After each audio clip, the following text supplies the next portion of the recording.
Okay, guys, good morning and welcome back to our online class. Today we are going to deal with our MEG 3 Book 4, and the novel is Charles Dickens' Great Expectation. See, you might have heard Charles Dickens is very famous writer. And before going to the writer, let me say something about the Europe at the time which Charles Dickens lived and the people over there and all. Okay, see, it is in the early 19th century and in the late 18th century and early 19th century. This is the stage when this particular novel is being written, and we can see that see always it has been obvious to see it's most obvious to to be say for a society to be upgraded, isn't it? See, if we are talking about the building up of a society or improvement or progress of a society, then it should see it means that the progress means it should get that society should have a upward social mobility. Okay, so this upward social mobility is being happening in Europe at that time. Okay, so what do you mean by upward social mobility? The thing is that we know that in England, so far we were discussing about the background of England, Europe, we can say in general, in every novels which we are learning so far, and we have seen that industrial revolution, industrialization is the main backbone for the development and progress. And as we are talking about the social as well as economically, we can find that the main backbone is industrialization, and money was flowing to this country. Okay?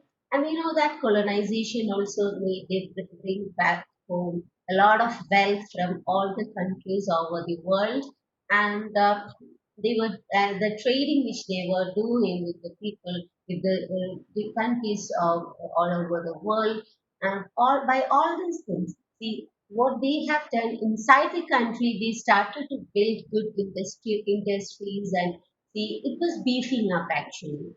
The country was beefing up in such a manner that the people started to enjoy this, and people started to become each and every one.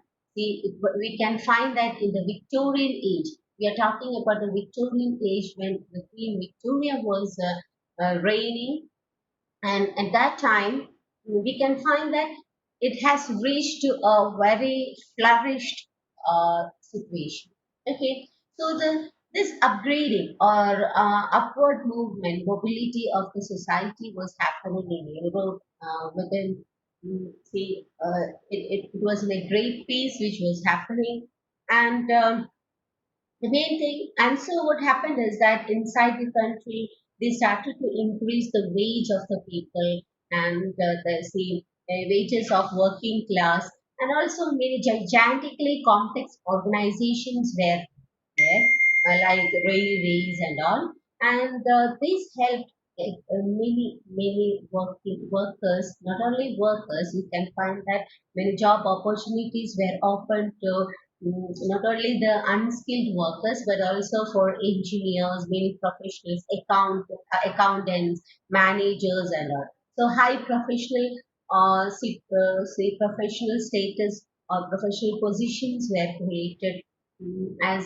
industries, and many organizations were formed, and thus gradually the status of each people, it was beefing up, and we can find that it was a country, it was a land with a lot of openings, or a land full of opportunities. Okay, so this was the condition when this our Charles Dickens was writing the novel. And so, and we have seen, see, even if you are talking about the novels which we so far have seen, like Tom Jones, or if you are talking about Time, Pride and Prejudice, or if you are talking about yesterday's, what is that? Yeah, yesterday we have seen our Gothic novel, isn't it? Wuthering Heights. If we are going to through this, we can find that, see, whenever a person feels that, see, he want to make some money, they are going to the town, or they are going to the to London, and coming back within no time. See, just they are taking 1 year or 2 years and coming back as a sorted person, and they are coming back with a lot of money with them, wealth with them, and we have seen that people like Jane Austen and all were talking about the characters which are living in the rural areas or the countryside. So the issues were there with money and all still only in the such premises. And if and all they want to make up, they had an opportunity in the country, sorry, in the town. So we can find that people are going to the, see, we can find the characters are going to London, and they're coming back with a lot of friends.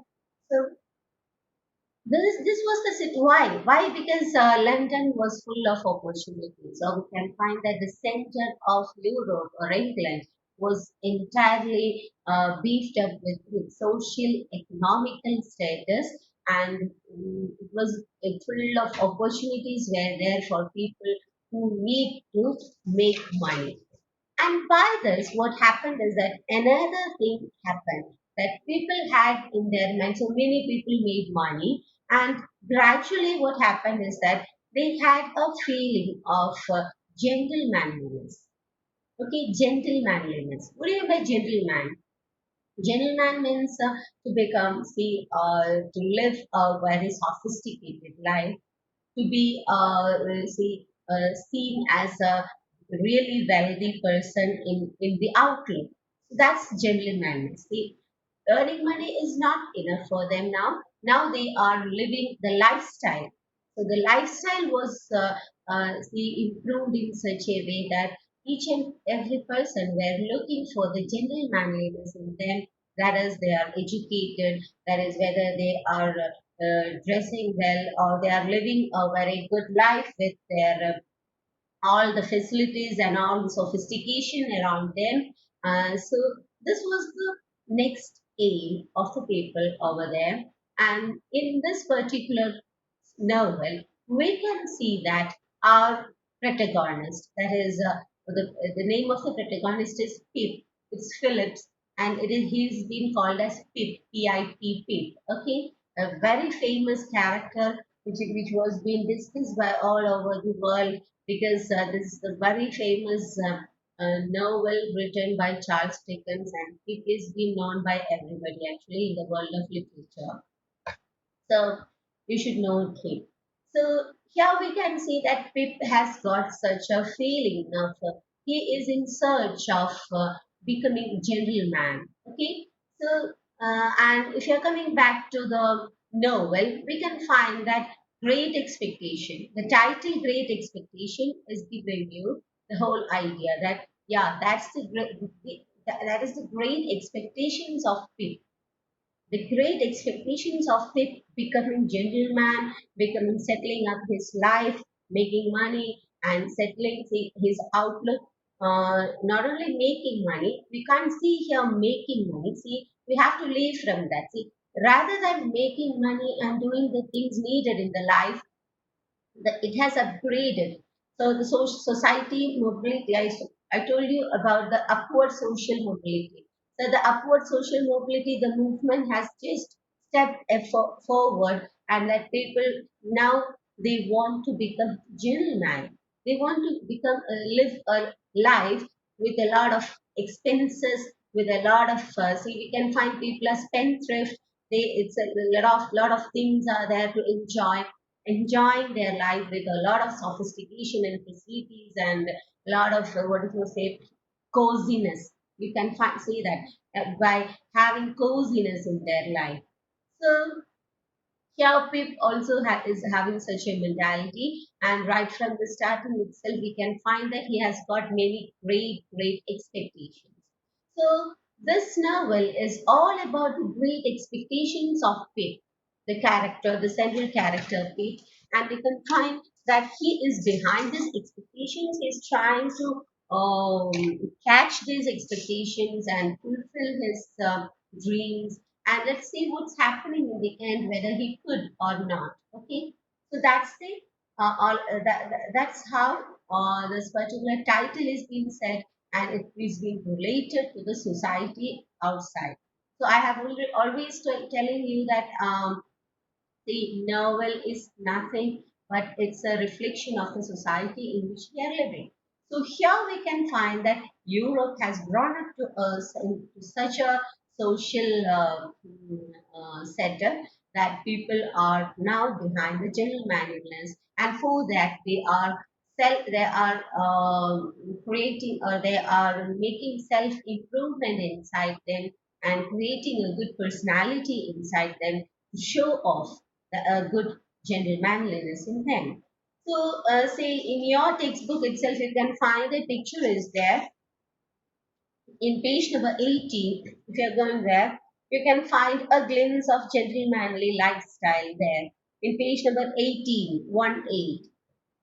See there, you can find, see the outlook of that people. See, dogs are there, some hunting dogs, all these things are there. There'll be a hunting dog, a gun, the people going for hunting. The entertainment is that. Then see many people, guards are there for a person. See, it's a man and a woman, and for them two guards are there.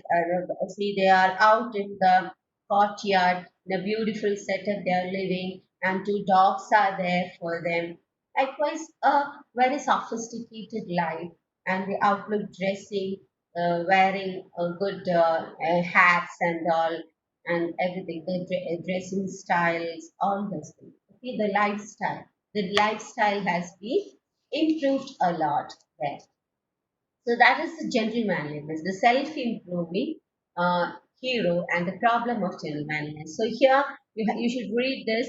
See, we can find that the hero, how he is in great expectation, what is his problems, and how he is trying to improve himself and become a gentleman and all. So after this class, which you may go through all these things, it will be easy. So because we'll be discussing these things throughout the novel, and after that you have to read this. It's very important thing, that is the main theme is the self-improving hero and the problem of gentlemanliness. In page number 18 you can find it. Okay, now let's come back to the author, that is Charles Dickens. So we have seen what the social situation is. Now let's know what is Charles Dickens, and see what a man is.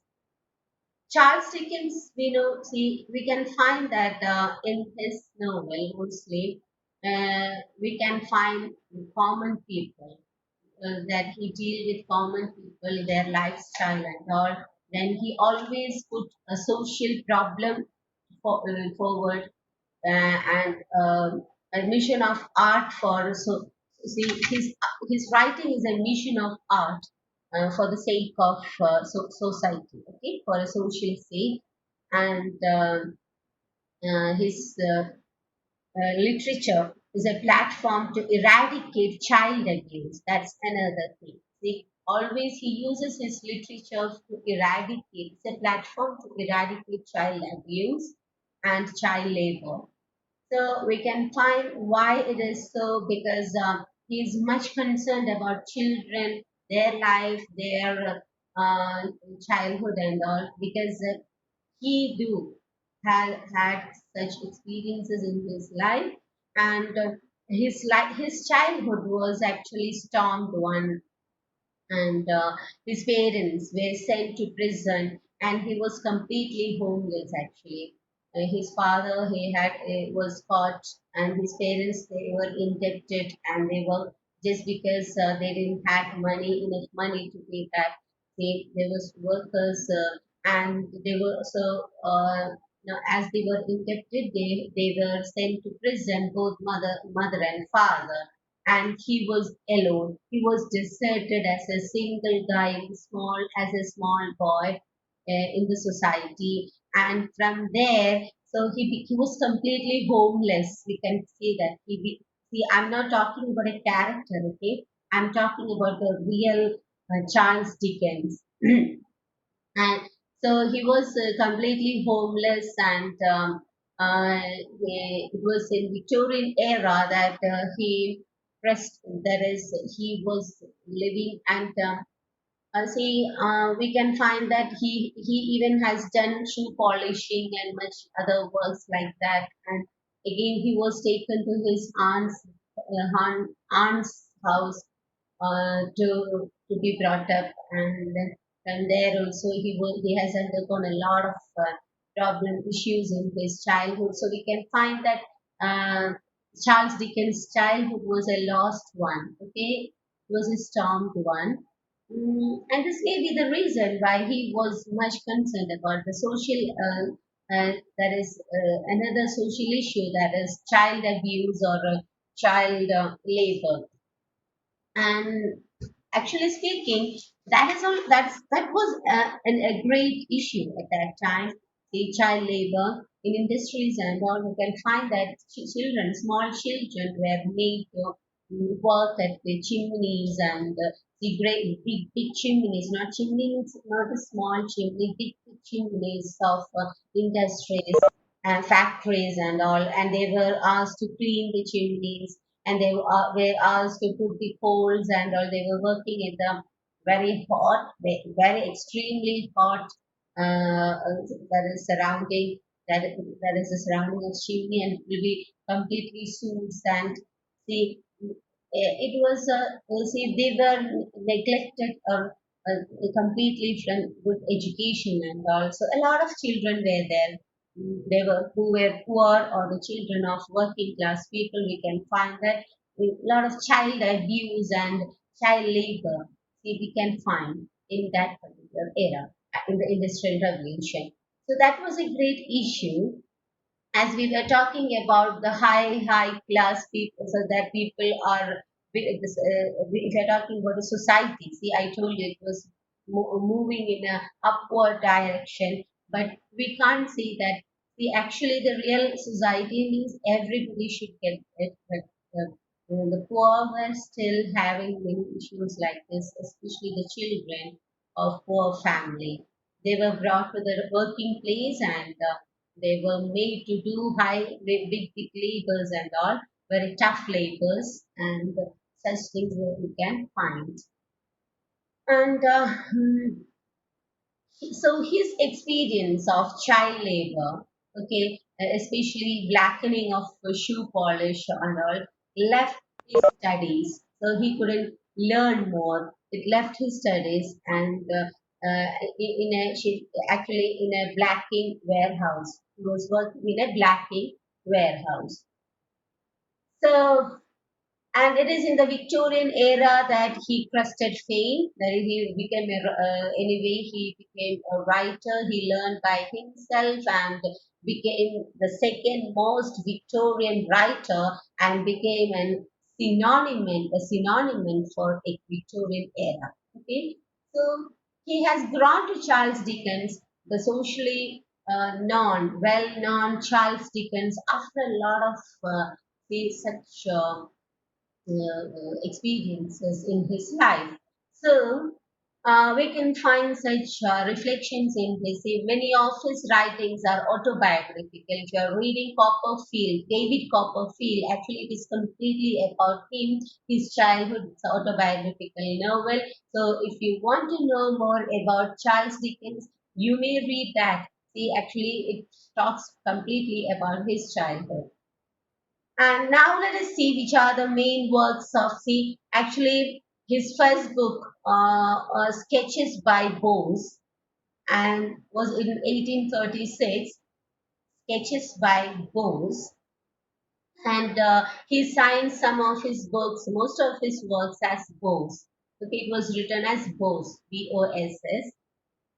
And his works, if I'm reading out his works, you'll understand that how far he is famous. The first one is Oliver Twist. You may know anybody who knows English literature know Oliver Twist. Then second one is the Old Curiosity Shop. The Old Curiosity Shop. Then third one, Dombey and Son. Dombey and Son. Then, as I told you, David Copperfield.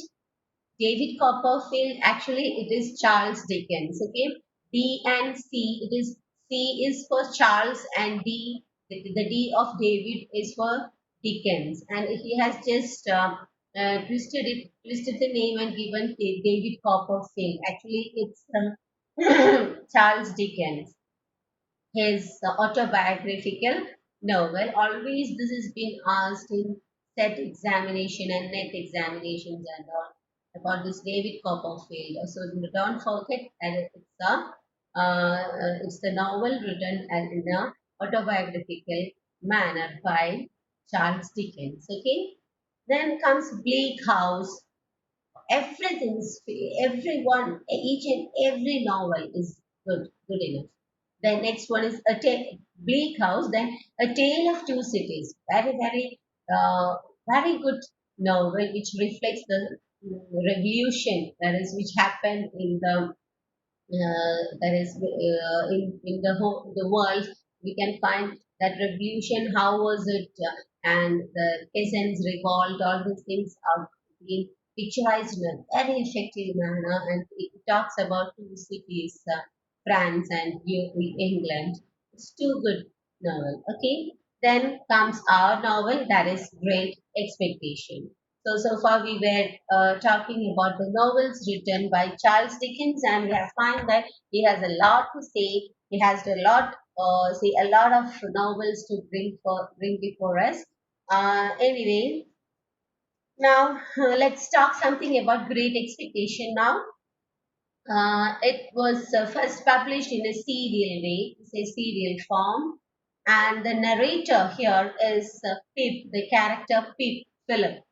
The protagonist Philip is the that is Pip is the narrator, and please drop your names, okay, uh, in the chat box so I could take your attendance. Don't forget it. Yesterday somebody has forgotten to put your name in the. Please do it. Okay, come back. So the narrator is Pip, and he is about 57. Okay, the narrator is about 57 when he tells the story. So actually, we can find that, as I told you about the Bildungsroman, we can find that such a experience that is right from the Pip's childhood. We can find it is being traced in this novel. Okay, then next one is, and we can find that the novel can be considered as semi-autobiographical. Okay, this novel, this particular novel could be considered as a semi-autobiographical one, and yeah, the title. The title refers to Pip's Great Expectation. I have told you about the title. Okay, it refers to the Pip's Great Expectation and the Pip hero of the novel. Okay. And it is all about Pip's great expectations, which we are gonna see in this novel. And his great expectations arrive in the form of his fortune and are embodied in his dream of becoming a gentleman. Okay, so he want to become a gentleman, and his great expectations are all about getting fortune and become a revived gentleman in his life. Okay, so now let's see what's going to happen in this novel. And before that, I should say something about more about Charles Dickens' style of writing. See, as I told you, Charles Dickens, he was grown up in a very see. he had a lot of experiences in his life and all. But before that, when he was in his house, when he was a very small child, a maid who lived with him. Okay, she used to tell some stories, wonderful stories to him, and he was always in his small, when he was very small, he was exposed to fairy tales a lot. Okay, fairy tales, and it's the maid who tells fairy tales to him, and that was really a great experience for our Charles Dickens, which paved way for him to become a good storyteller to the society. And so we can find a lot of fairy tale elements in his stories. When we are reading the stories, we can find it, and it is Mary who is the person who's the nurse.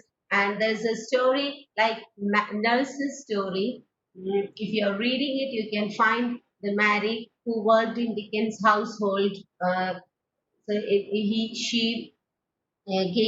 she told the young Charles with tales of supernatural terror. Okay, the tales of supernatural terror was being told, and very different from the kind that which children used to hear.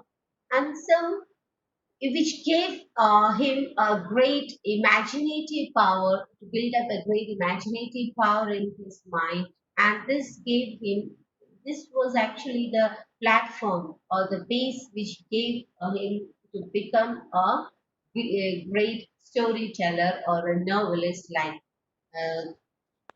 whom we are seeing now. Okay, now let's see about the novel, what's happening in the novel. Okay, so in the starting of the novel, we can find that Pip, as I told you, Pip is the narrator. Actually, Pip is narrating the story in his age of 57.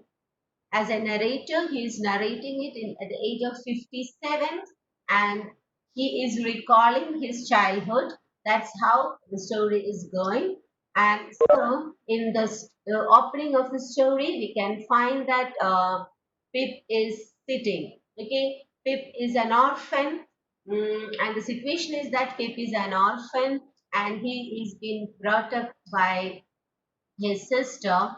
A sister is there for him, and he is being brought up by his sister who lives in a house with her husband Joe. And the sister is having a very annoying character, but Joe is really friendly with our Pip, and Pip has a good time with Joe when and actually Joe is a blacksmith and Pip is living with them. So this is the situation of Pip, and so we can find that in the opening of the story, Pip is sitting in a graveyard. Okay, the story opens in a graveyard, and Pip is sitting over there, and he is watching. You see, It's Christmas. It's the time of Christmas, and he has visited the grave of his parents in the time of Christmas, and he is sitting there praying for them in the graveyard alone. So we can find that suddenly a person comes there uh, and a person named Abel Magwitch. Okay, a person named Abel Magwitch. He comes over there and he's a person who's coming after running from a prison. Okay, so he's a culprit and he is being holded in a handcuff is there in his hand and he's running away from from a prison, and he meets our Pip in from the graveyard. Pip is very much scared by seeing this person. Actually, his Pip is very small, too small to take the situation, and he was much scared. And this guy, Magwitch, he asked him. So Pip doesn't know his name, but no, he introduces him that see, I have run from prison, but I need some food. Please bring some food for me and also something, some instruments to cut this handcuff. And please do this. So Pip is going back to his house, and from his sister's house he is taking a cutter, sorry, he's collecting some food, and he's taking a cutter from the workshop of his that is Joe, his brother-in-law, and he's coming back to the graveyard, and he's helping the guy to cut the handcuff and eat the food. Okay, so this is happening, and this particular incident happens, and Pip is coming back to his house. Actually, the very next day itself, Pip could see that this guy is being caught by the cops and by the policemen, and he's been taken to the prison again. And on his way to the prison, that guy stops, stays, and he just asks permission to the cops and tells thanks for the guy. Thanks to Pip. Actually, Pip and Joe were standing there, and he tells thanks to Pip. And we could find that you see, actually, this guy is leaving a great mark in the mind of Pip, and Pip could make a great mark in the mind of this particular guy. So this incident is just going like this. Okay, so it's at a very young age of Pip, which is happening like this. Pip is helping a culprit like this. Okay, it's madness. So keep this story aside in your mind. Don't forget it. This is happening. Then, then we can find that so see Pip is there at the home living with Joe, and once what happened is that one of his uncle comes to his that is his not parents, say guardians like Joe and sister, and says that there is Miss Havisham. Okay, there is Miss Havisham, who's a wealthy lady, and she wants a guy to help it for her household at her house, and she is need of a guy. So why couldn't you send our Pip to that house to help out? And she'll be paying something for it. So Joe asks him to go, and he accepts. Pip accepts the offer, and he goes to Miss Havisham's house as a servant. Okay, to help them for the household. And from there, see, it's a turning point in the life of this guy. Okay, this is the great turning point in the life of this guy. And from there, he sees, from the house of Havisham, he sees a beautiful girl, Estella. Okay, so he meets Estella. She's so beautiful, extremely beautiful, and he falls in love with her. And but Estella is not reciprocating it.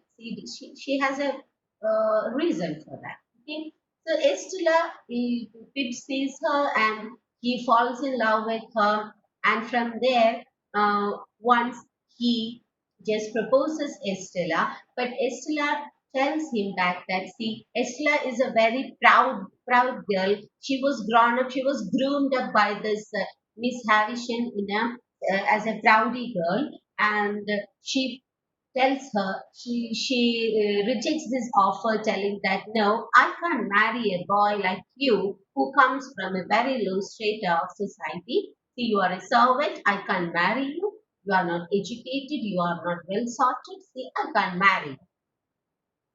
So this answering, it was a great blow for Pip, and from there onwards, Pip is building up his first expectation, great expectation, that is to become a good gentleman. Okay, worth enough to propose Estella. So, if you're coming to the character of Estella, we can find that Estella is actually not the daughter, real biological daughter of Miss Havisham. She is the adopted daughter of Miss Havisham, and she's living with Havisham there. And see, she won't see. She is being brought up as a proudy girl, and we can find that the reason is that Miss Havisham is let's talk something about Miss Havisham so that you can understand about the whole thing. See, Miss Havisham is an insane lady, a partially insane lady. Actually, she is wearing her wedding dress. Okay, she always wears her wedding dress for 20 years. She hasn't changed it because, see, I told you she's an insane lady, and she is not changing her dress for 20 years. Okay. The reason is that she was deserted by her, say, the would be who is about to marry her at the time of the wedding day. Okay. So this was a great blow for her, and she was put up with her wedding dress and waiting for the guy who is about to marry her, but he just deserted her by running away. Okay, so this was a great blow for her, and from that instant onwards, she is losing her senses, and she is not. She is not changing her dress of that wedding dress. Okay, and so she's not married, and so it's very clear that Estella is not her daughter, but she has adopted this Estella with an intention. See, she want to revenge upon the man. Okay, and upon any man in the society. She don't like them. She want to revenge man because man has made it's a man who has given her such a blow in her life, such an experience in her life, and so she is bringing up this Estella in order to cheat some man or in order to take revenge upon some man through this Estella, and thus she is grooming Estella with the impression that man is bad. Always man is cruel, man is bad at his mind, and so she's feeling the hatred towards man inside the mind of Estella, and thus Estella is becoming a completely proudy girl, and she is having the complete hatred towards a man. So this is the very reason why she is rejecting Pip actually, and she is not loving Pip, or she has got hatred towards the man, and she don't like the plan of marrying a man with a good intention. And even if she is marrying a man, she has a good intention of cheating him and harming him and all.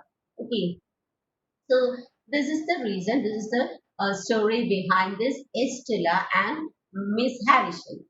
So Pip has gone there as a servant or we can say that to serve them as a servant, and but he is too much fallen for this Estella, and her character is not an issue for him actually, and he's loving her with his true heart.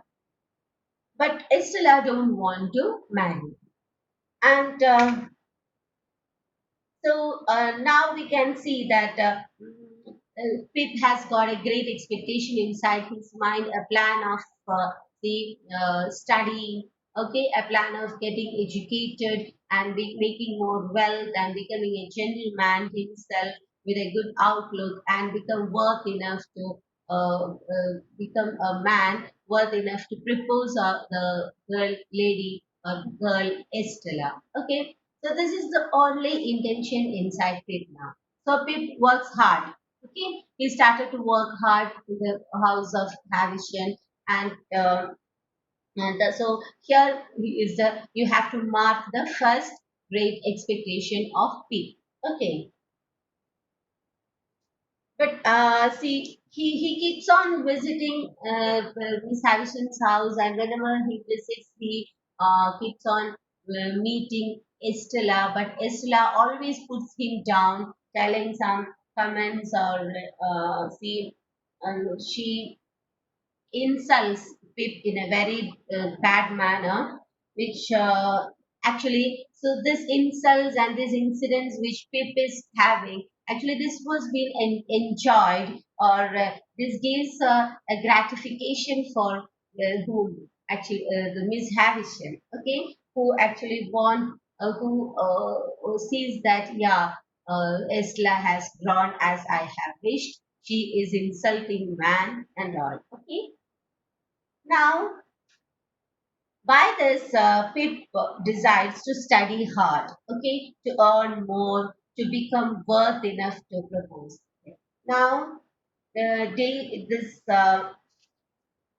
as this grows up, as Pip grows up, this expectation is also growing more and more inside him. So 8 months passes like this.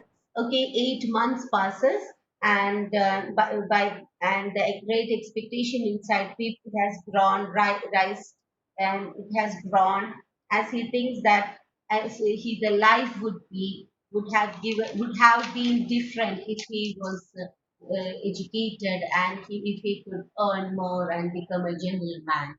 Okay, so this was the great expectation of Pip. So never see, I'm repeating it this more and more because see, you should never forget the great expectation of Pip. This is the great expectation. Now, so after 8 months, staying 8 months in the house of Miss Havisham, say Pip is going back from after the work, and Miss Havisham pays him 25 pounds for his service to job. Actually, she's paying this to job because he is a small boy. You know that the child labor is again here. They see. Charles Dickens is showing the child labor that is when this kid is a boy, he is working in a house like Mrs. Harrison, who never likes boys or who always hates boys, and he's been insulted, mentally harassed by both these ladies like Harrison and Estella. But still, he is being subjected or he's been sent to that particular job, labor. So that's a child labor. Is a child actually, and from there anyway he gets a hope. Okay, he gets a hope of building up his mentality. So from his that we can say that it's a teenage or before just before the teenage that love is being seeded inside him. Okay, to marry Estella. Estella is also in such a age we can find Estella and Pip are of same age actually, and she is also in an age of teenage, that is the starting age of the passion of love and hatred and all. Okay, so now another new character, that is Biddy. Biddy is the neighbor of Pip, actually. Okay, Biddy is neighbor of Pip, and she's very much fond of this Pip. She loves him a lot, and she loves all his ways, how he lives. Okay, and she understands or she reads that Pip want to become a gentleman, and Pip is say after this Pip has become a very hardworking person. He want to become an educated person, so he was keeping on studying. So it is this Biddy who helps him for this in his studies and helps him mentally, gives him inspiration and all. She's a good, loving girl actually. But Pip can't find his love because he is completely filled with the fascination or filled with the attraction towards this Estella. Okay, now another, so a new character we have told here. See, there's only a little bit character here, no need of any character tree because only little bit characters are there which we have to keep in mind. And so here you can find that another character, so BD is there. Okay, now another character is Orlick. Orlick has got just a short presentation in this novel, but he is making a disturbance at the house of Joe. The Orlick is a servant, or Orlick is a worker, employer in the blacksmith workshop of Joe. And but he is a very rude person. He is a notorious character in this novel, and he actually he always want see after coming back from job from the house of Miss Addison, Pip is helping Joe, his brother-in-law, in his workshop. See the relation between Pip and his brother-in-law. So see, we have to tell something about it. See, it's a very deep relationship, and they both are see not like just brother-in-laws, but they are more than that. See, even he is not getting any solace from his sister because she was a very annoying character. She had an annoying character, so that she was not a person who could give what people wanted. But Joe was a person who always wanted people to be happy, and he's a good guy with a very kind heart. Okay, so we can find that after coming back from the finishing of the job from the house of Miss Havisham, people starting to work with this Joe. But the thing is that Orlick doesn't like Pip, and Orlick, what he do is that one day, Orlick, he always tries to annoy this guy whenever he gets an opportunity. And see, one day what happened is that in a night, Pip and Orlick were fighting. They're fighting between Pip and accidentally Pip. And in this fight, accidentally, this Orlick he mistakes the sister of Pip, and he just hits back the head hits on the head of Pip's sister, that is Mrs. Joe, and she is being hurt by her head, and she loses the memory. Not memory, sorry. Loses her capacity to speak. She becomes speechless. Okay, so this is an incident which happens there, and Orlik he runs away from there, and this happens, and Biddy. I talked about Biddy. Biddy now his big sister is not able to do something. She's speechless and she is being got hurt, and also Biddy is the one who is helping in the household when his sister is being bedridden, like in such a way. So Didi is the real lover of Pip actually, but Estella is not at all loving him. She is hating him because he's just because he's a man, and beyond that he's not a gentleman. Okay, now let's see that one day suddenly a guy called Mr. Jaggers, okay, appears in front of Pip. He is a lawyer. Okay, he comes and says that somebody that is an anonymous person who don't want to tell his name. Okay, he wants to help Pip to become a journeyman. He want to that anonymous person want to help it for getting educated, and he is ready to spend for it. And also after turning 21, he will give him remuneration every month, a monthly remuneration for him also. Okay, so this was a great twist in the life of Pip, because we know that the great expectation of Pip is that he want to become a gentleman, he want to study more and make wealth and become a gentleman. So now it's a good chance for him that somebody, anonymous person, is ready to spend over him to make him educated and bring up him to a gentleman. And also he is ready to mm, give him remuneration, monthly remuneration after he turns 21. Okay, so Pip wonders. Actually, Pip thought a little moment that who will be the person, but see, he's not concerned about it. But gradually, he feels that, yeah, this person may be Miss Havisham. He makes himself inside his mind a notion that, yeah, this guy or this person will be Miss Havisham, and Miss Havisham want me to become a gentleman and marry Estella. So he's thinking so because that's his expectation. That's his great expectation and dream. So his notion is being linked to this dream, and he is thinking in his mind, taking in his mind that the person who is helping him to become a gentleman is Miss Havisham. Okay,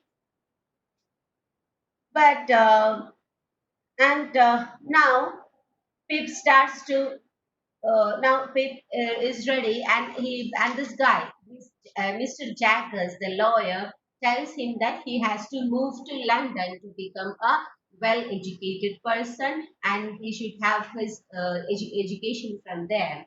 Actually, Joe and our baby both were very much affected by this change in Pip, that he is going to the going to London and become such a person and all.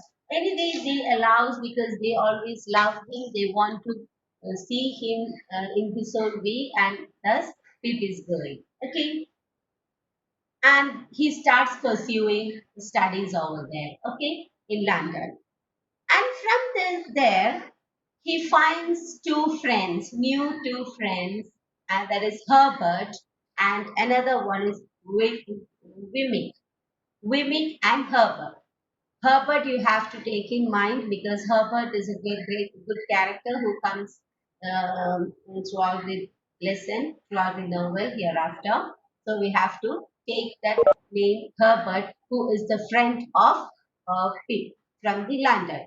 Okay, they met in London, and Pip and Herbert are thick friends. Another one is Wimmick. These three are thick friends. And who is Herbert? Herbert is the son of the tutor of Pitt. Okay, the tutor of Pitt at London. Then Wemmick. Wemmick is the clerk of Mr. Jaggers.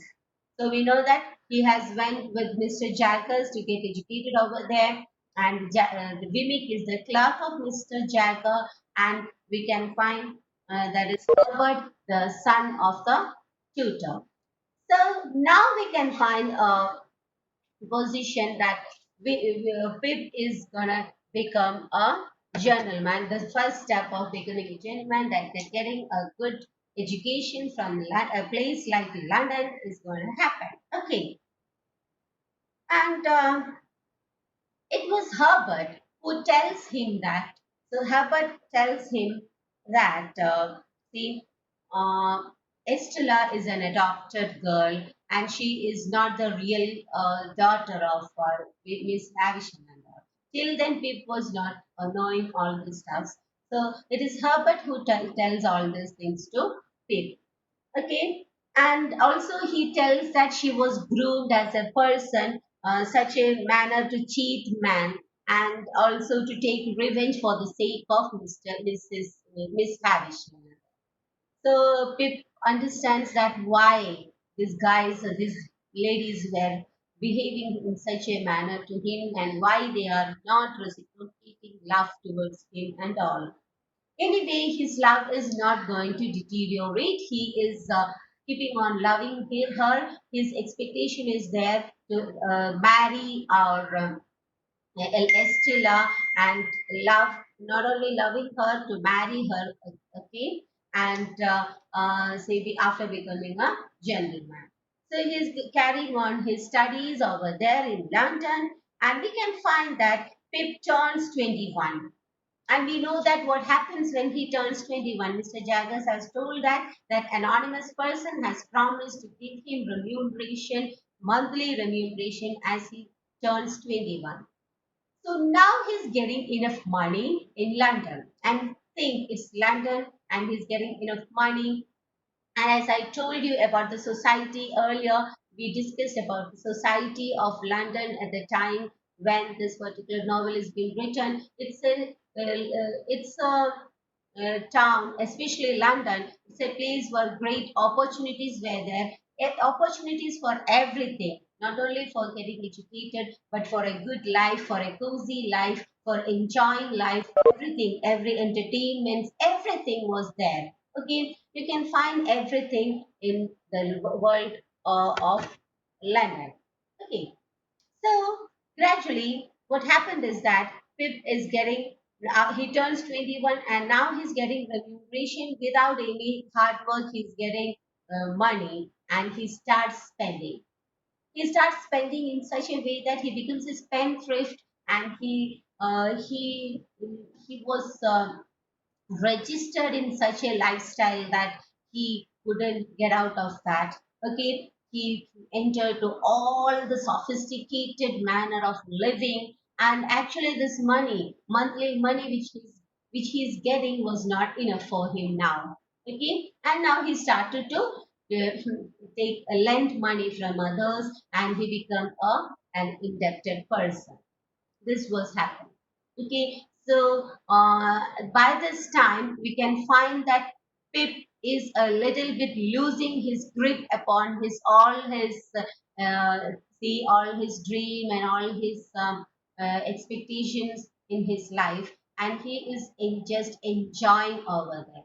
So I told you that this was a mentality of people at that time of in the society, that that is not only earning money and becoming wealthy, but just enjoy the life and having the coziness in life and showing off life with a lot of the coziness and a lot of such expenses in life and all. So these are the say sophistication of life which we can find at that time. So that's why we can say that Pip also switches on to such a lifestyle, and he himself finds an indebted person in in the city of London.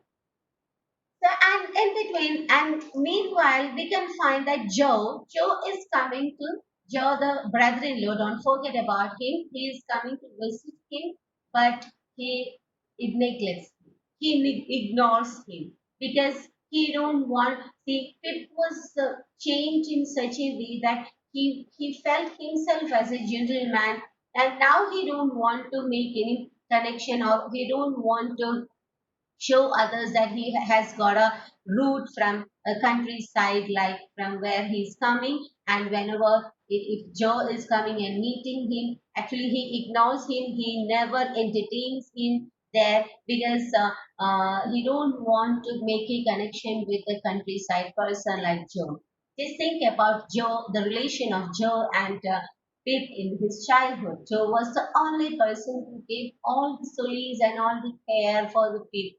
Okay, and the relation was such a thick relation between them, but everything has lost, and now Pip has become a completely, we can say that, a spoiled guy in London. Okay, now what happens is that um, by this time, see, he is coming to see, he is coming in between. He is coming to his countryside just to visit. He never visits Joe or Baby, but he just goes to Miss Havisham's house and meets our Estella. Okay, and as whenever he goes there and meets her, she says that no, she is not in a position to. She never likes him, and she is not able to see.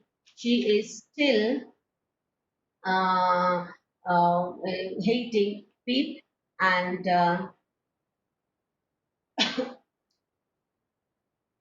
so like this we can find. And once when he goes there, she tells him that no, she's not gonna marry him. She's going to marry a guy who is wealthier than him, and he's going to marry him another guy. Okay, and Pip is coming back, returning back from there in a very discreet manner, in a very dejected manner, and he gets back to London. Now we can see that after on his 24th birthday, no, not that, before that, we can find that one day he listens to the news of his sister's death. Okay, and at the time, and this time, it is at this time that Pip is going to visit Joe and actually to take part in the funeral of his sister, and he just takes part in the funeral and comes back to London. So this is happening. Okay, and now, So these things are going like this, and now we can see that on his 24th birthday, uh, somebody is coming to visit Pip. Okay, so Pip is 24 now, and a person comes to meet him. He is none other our Magwitch. Do you remember him? Abel Magwitch, the person, the culprit whom he found from his childhood. So you have to recollect the first story which I told you in the opening of the novel of a person whom Pip helped from the graveyard, isn't it?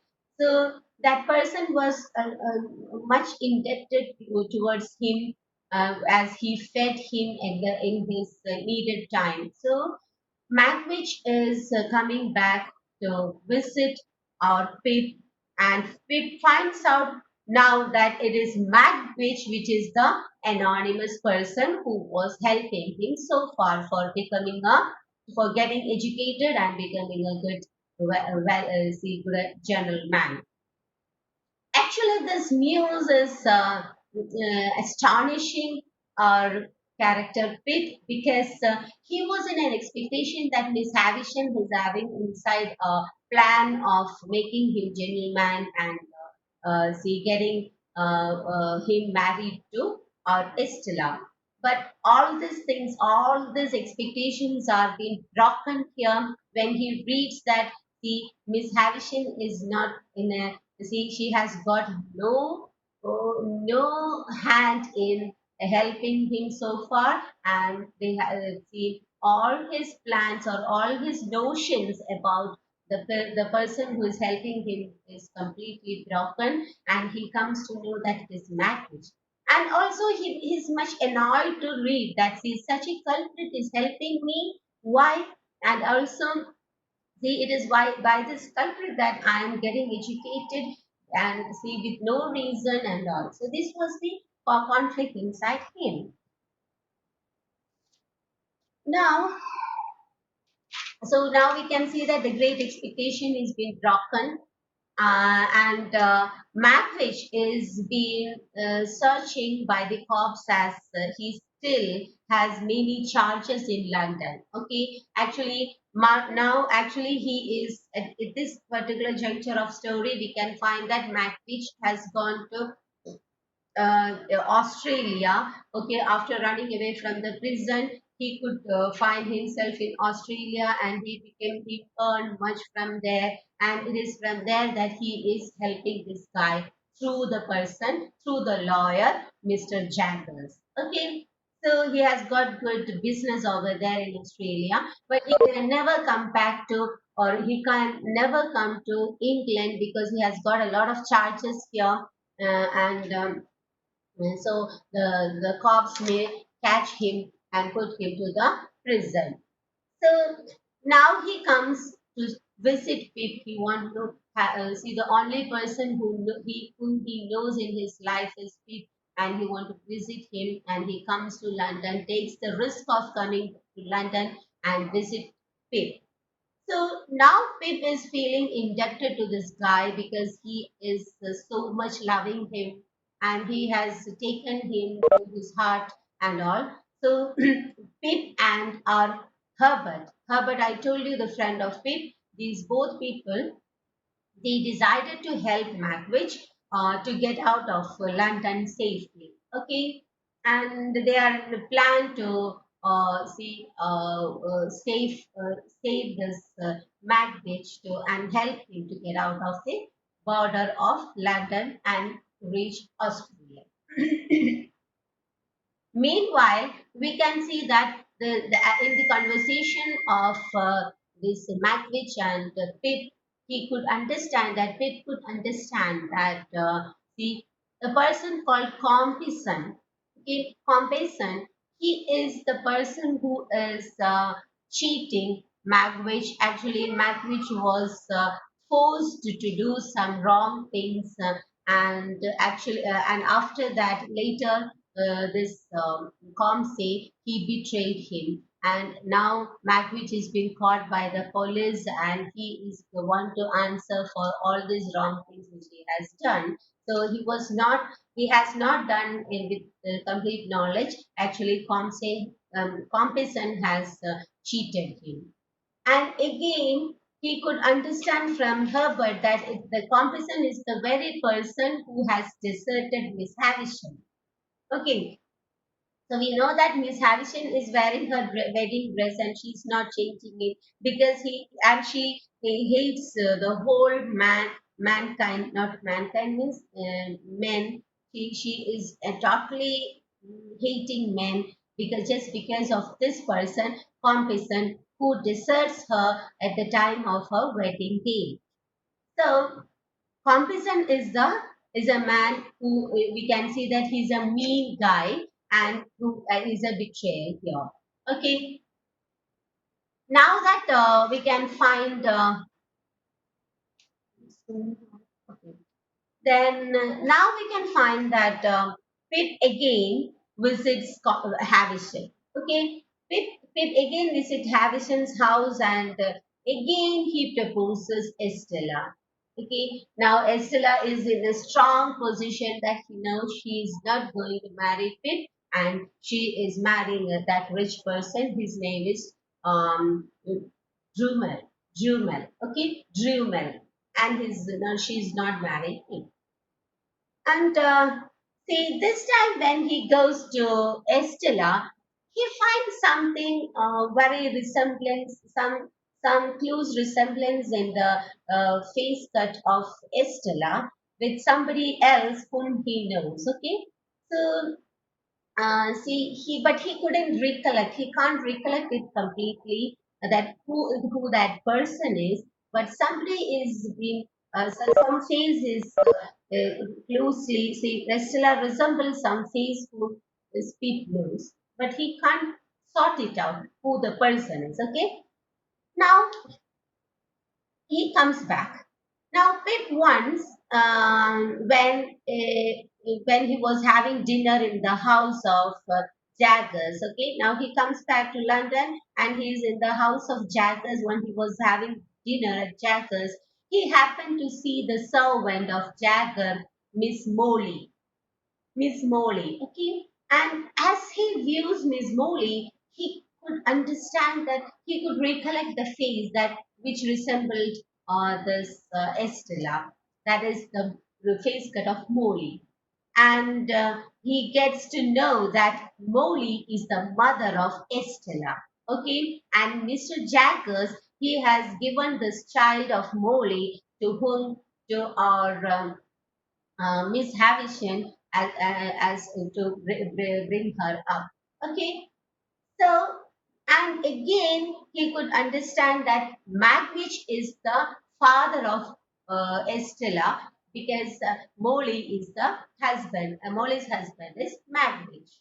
So all these things are coming out, and we can find that now the whole things are put together. Just try to put together these things. See, the thing is that Estella is the daughter of Magwitch, and Magwitch has got lost in the see in her in his life all his issues because of this competition and Magwitch is being put in prison and Molly she couldn't make her life so she is staying at the house of Jaggers as a lawyer lawyer Jaggers as a servant over there, as a maid over there, and this child is being taken by Jackers to this Mrs.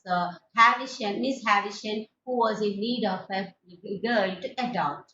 Okay, so all these things are happening, and again, Compeyson is the person who is deserting Miss Havisham. So Compeyson is the villain here who is spoiling the life of both Miss Havisham and also Magwitch. Okay, so all the things are out now. So the cat is out of the bag. Now let us see all the things and now come back to the novel. Let us come to the story, the forward. That is Miss Havisham now invites Pip to her home and apologizes her. He apologizes for her cunning plan to destroy Pip's life and turning Estella into such a proud woman and all. And it is her grooming which made Estella to behave in such a rude manner and insulting manner towards Pip and all.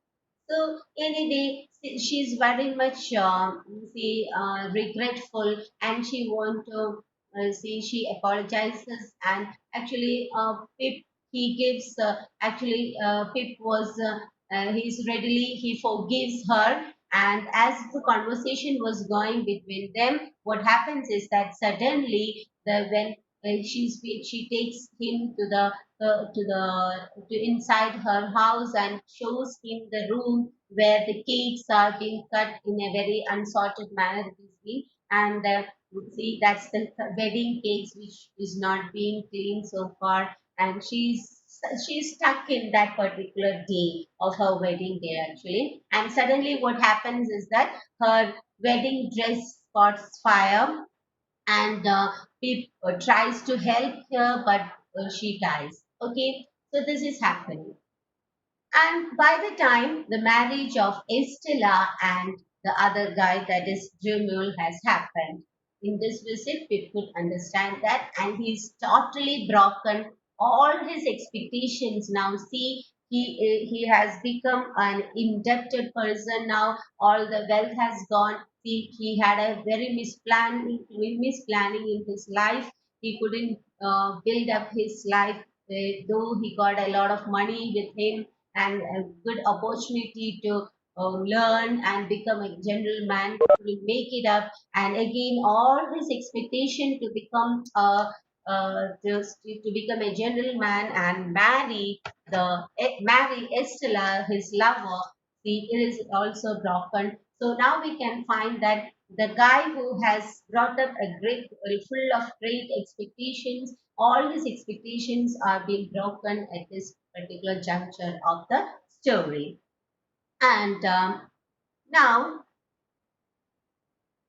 so Pip and Herbert, they tries to help Macwitch to escape from the city of London, but unfortunately, what happens is that Macwitch is being caught by the cops and he's been taken to the prison. Okay, and Pip goes to visit Magwitch in the prison, and tells him that he's very much indebted to him, and he tells that your daughter is still alive, and actually Magwitch doesn't know that Estella is alive and his wife is alive, and all his actually his family has been scattered, isn't it? The members have been scattered and they're living, they doesn't know, they don't have any connection with each other, and it is Pip who goes to Magwitch and tells him that you see your daughter is still alive, it is Estella, and she has been brought up by Miss Havisham, and she has grown up to a beautiful girl, and he also tells he adds that he loves her. Okay, but Pip now, but had no expectation of getting back her because she's been married now. Now we can see that Pip is growing to a mature person. He is, see, he's realizing a little by little, he's realizing what the real life is, apart from all his expectations of becoming a gentleman and wealthy man. Now he could get the essence of real life, the reality of life. Okay, and now Pip gets ill and loses his senses.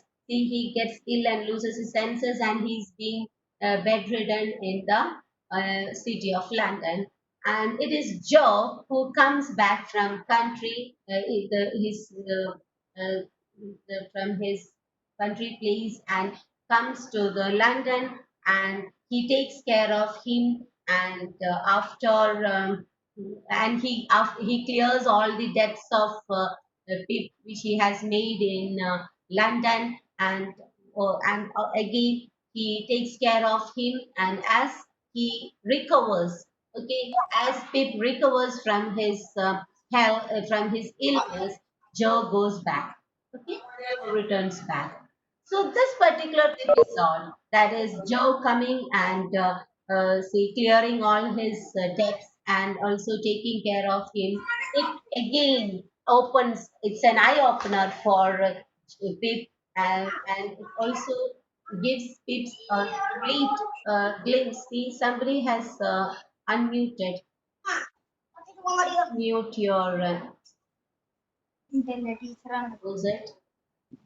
Yeah. Who is that? Safwana, please mute your speaker. Okay.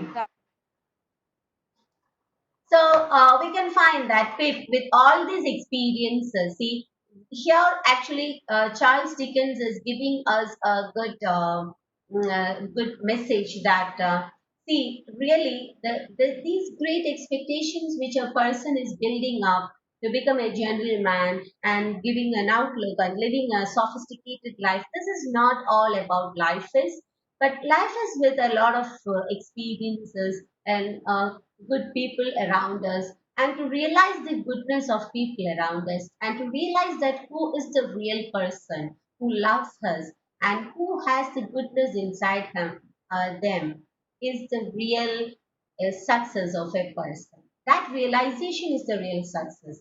And here we can find that he is realizing that all his great expectations, it has been broken and it was not real actually, and it has been broken and he is left back with as a fallen guy.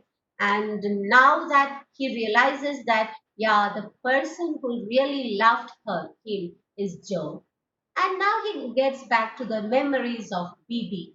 Okay, so now he is coming back to a real person as a real person, and now he thinks about Biddy, the girl Biddy who really loved him, who cared him, who helped him to become in his studies, and who helped him to uh, get into his great expectations.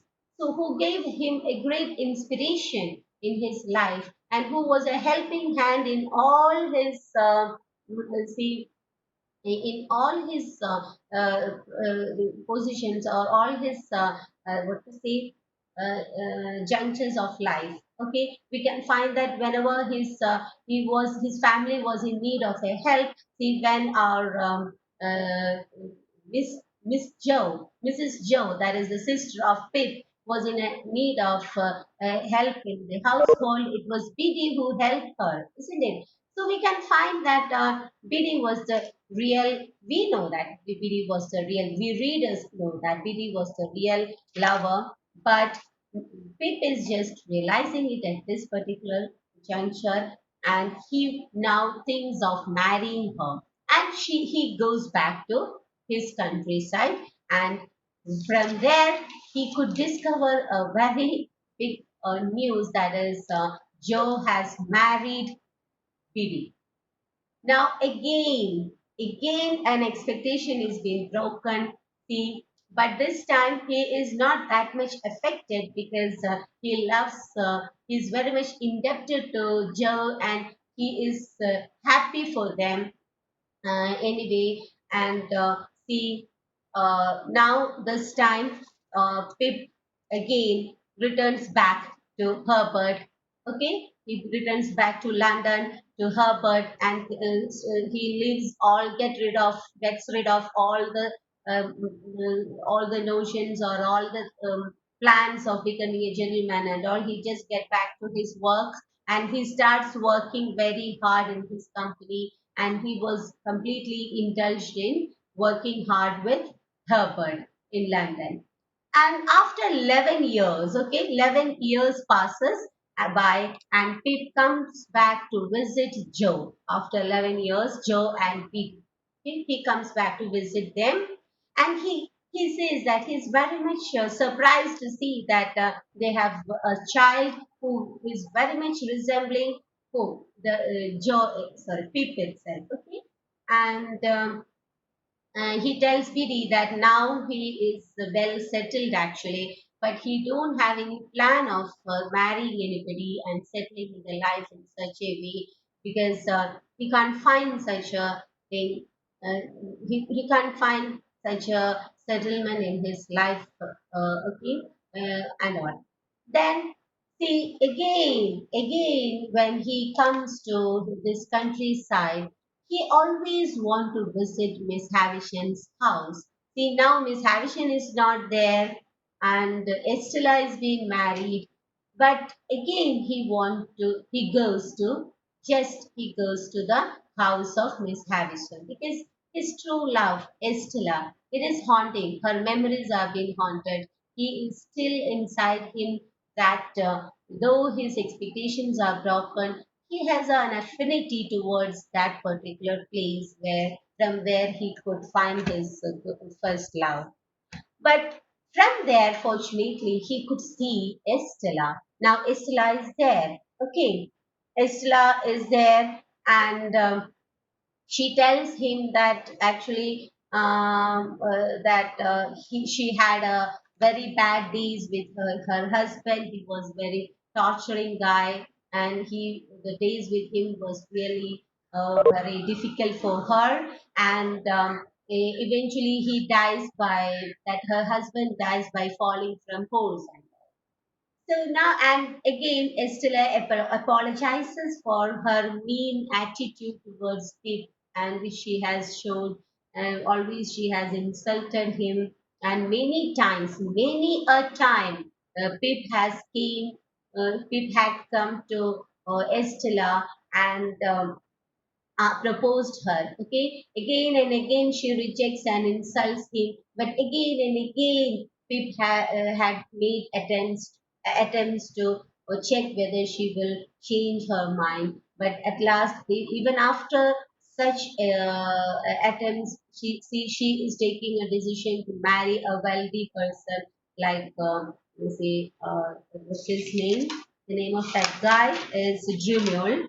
Then she marries Junior, but it was a wrong decision from her part, and she realizes it, and she comes back to Miss Havisham's house, and she's staying back there. Okay, now that both are reconciliating from the reconciliation of Pip and Estella can be seen, and it's a wonderful scene. See the ending of the story is novel is such a wonderful ending, and it's a very famous ending also. See, actually, this is not ending. Okay, actually, see what happens is that Pip holds the hand of Estella, telling that he forgives her completely, and Estella is holding back his hand, and both of them are walking. Okay, they are just walking to the or to the see that's the end. So the end doesn't say that whether they will marry or whether they had married or what's their plan further and all. Now they're very grown up as people, and now that they have undergone a lot of experiences and matured enough than when they met at first in their life. At that time, they were just small guys in that is that uprooting of the stage at which the uprooting of passion of love and affection was starting. At that time itself, it was loving her, and now we can find that again they are being brought together by the novelist, and we can find that now they are getting together only when they are matured and after experiencing a lot of experience. So here, actually, we can find that Charles Dickens, he is for love, and he says that true love, it will obviously, if we can catch it back, but see, the great expectations are actually, he's talking about it through this novel, and we know that we have discussed it in the starting of the novel itself. I told you that he is satiring the society around him, that the people be all over running behind the general manliness and self improvement, self empowerment, and educating because they want to become a good gentleman in the society. So this was the notion of the people who lived at that particular time, and this particular notion of people are being satirically lashed by our writer, novelist, that is Charles Dickens. And it's a wonderful experience. I think that it's a wonderful novel. You can just experience the novel with the writing, the language which is being used is very beautiful way. And see, you can just experience the things while you're reading him, who Charles Dickens. And again, when when coming back to the theme, see, I told you that child abuse is being taught here, social issues are being taught here. So all these things, see, if we are coming back to our textbook, please open your textbook. You can find in your textbook. See, in the first unit, you can find that. See, in page number 3, you can find Charles Dickens. Okay. Then, if you see all the self-improvement things, in page in the back, in unit 1, you can find the background. And as I told you about the upward social mobility and mid-Victorian society, we have discussed in the that in a very detailed manner in the starting of the session.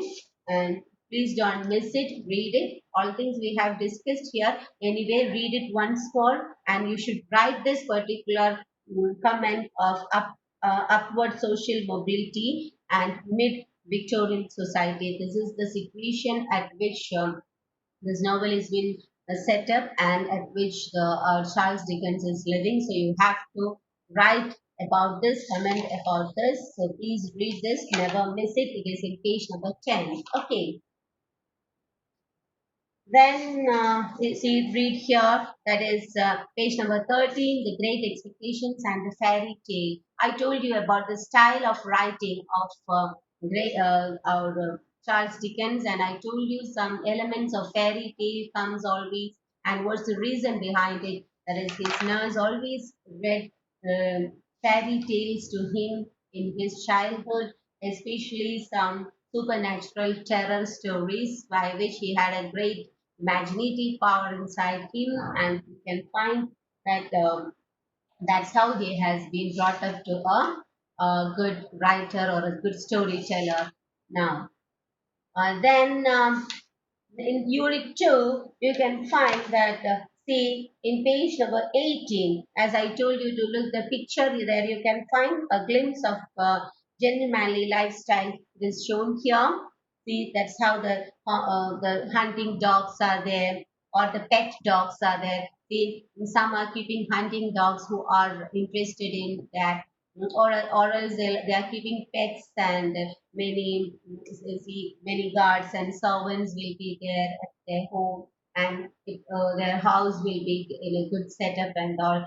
See, all the sophistication of like the dressing style, all this are making them gentlemen in the society. That's the notion. Okay, so here Charles Dickens is actually attacking this particular notion, and he is talking about the self culture or real empowerment of a human being. What really is the person? What is really the self gentlemanliness? It is not that the outlook or the way of spending and living and having coziness in life, but it's all about reviving inside, reviving from the inner mind of the person.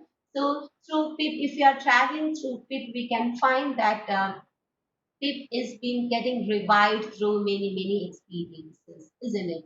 See, he's getting very a lot of bitter experiences, and also he's getting a lot of help and care and love. So he couldn't sort it out in the first stage of his life. We can find it, but then gradually, as life is teaching him, as he is subjected to the life, he is being taught by the life actually what really.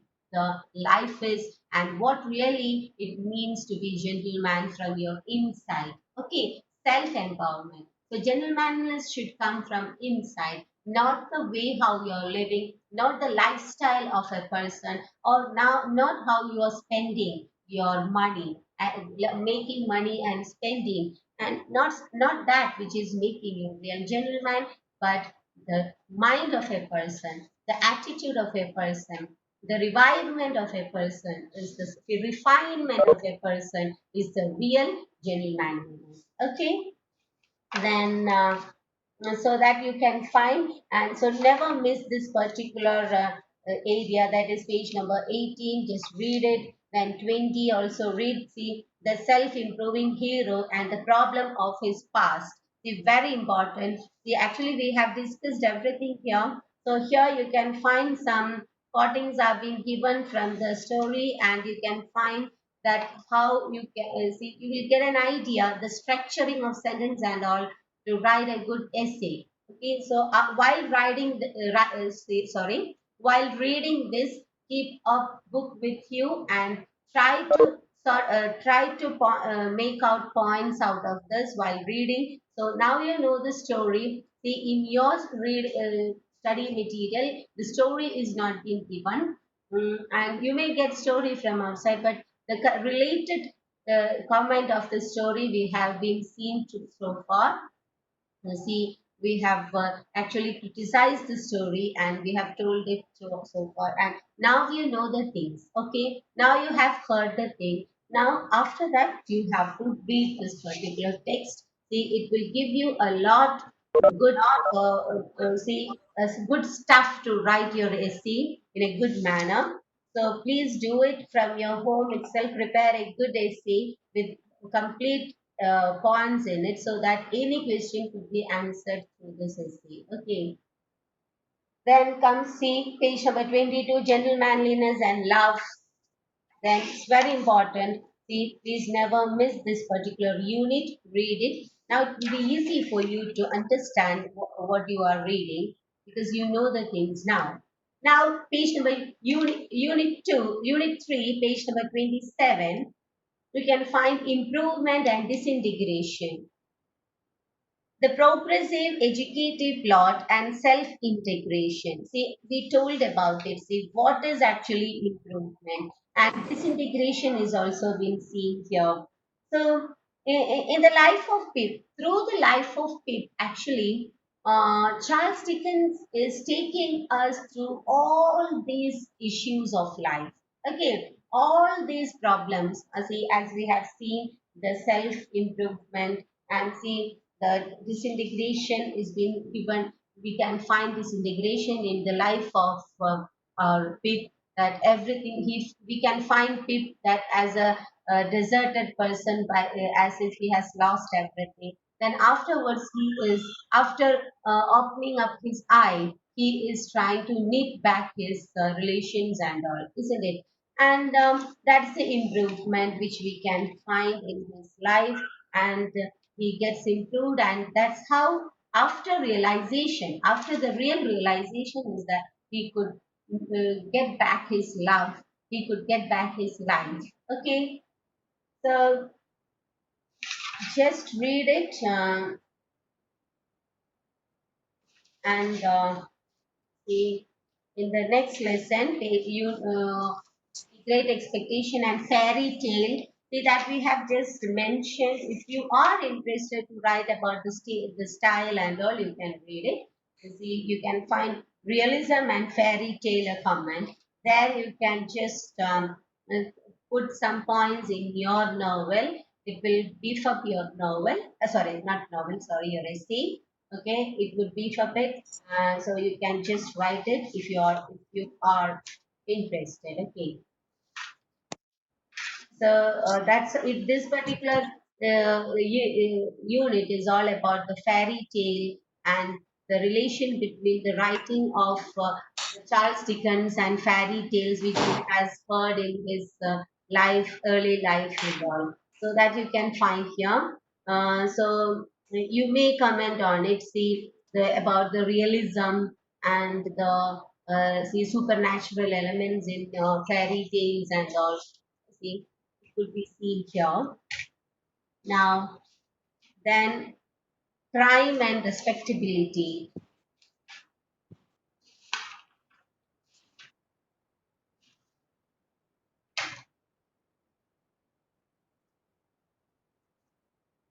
See, here we can find that the society is actually dealing the person who has done crime. See, Macwich is a person who is undergoing a great experience in his life as he is being exposed as a criminal in the society. We can find that. See, till the end, we can't find that he has got a freedom from this grip of issue. So, and the real criminal he is enjoying. Anyway, crime is a great thing, and criminal is being considered as a strict rule of that society towards criminals and how they are being treated, how they are being caught, and there's no room for them to wander in Europe as a crime criminal. So, such a reflection is being shown through our the character Bagwitch, and also we can find that how Mr. Jaggers himself is helping back this guy and all. So just you can just write this also in the novel, sorry, in your essay. Mm, Then see, so that's all about the story which you can find. Now let us discuss about the theme. Okay, the main theme of the story, that is we can find the theme of self knowledge. If you want to take write down, you can just take it the notes. The theme of self knowledge explored in the novel. Okay, so you can find a theme of self knowledge. See, actually, we have told it already. So, while writing about the theme, if you want to pinpoint the theme, you can write in this way that the theme it is telling the theme of self knowledge, which is being explored in the novel. It expresses Dickens' own search for a sense of self. So, self knowledge. See, as I told you in the opening of the session, that Dickens always writes in an autobiographical way. See, we can find Dickens through his novel. Dickens is always being told about himself through the novel. So, Pip is a character whom we can just connect with the real Charles Dickens. So here Pip is behind. Pip has got a great expectations in his life. Actually, he is an orphan. He is being deserted and he is a homeless guy. See, we can find Pip is also an orphan completely. And though he gets his there is a brother-in-law and sister to stay back. Likewise, we can find that Dickens is also taken to an aunt and he's brought up there. So it has a close resemblance there, and we can see that some autobiographical element is there with the character of Pip and Charles Dickens. And again, if you are moving a little more deeper way, we can find that the character Pip is he is in search of something, or he is being subjected to a lot of experiences, and he is getting self knowledge in the end. So Dickens is also he has got his own search for a sense of self in him. So he want to show it to the society that yeah, we are the people who should know about ourselves, and it's through the spit and his experiences that he is reflecting these thoughts in him. Okay, then next theme is historians suggested that Pip has a touch of Dickens in him, making it feel almost autobiographical. And also, we can find that here the psychological issue. That's another theme that is which is being undergone by a small child.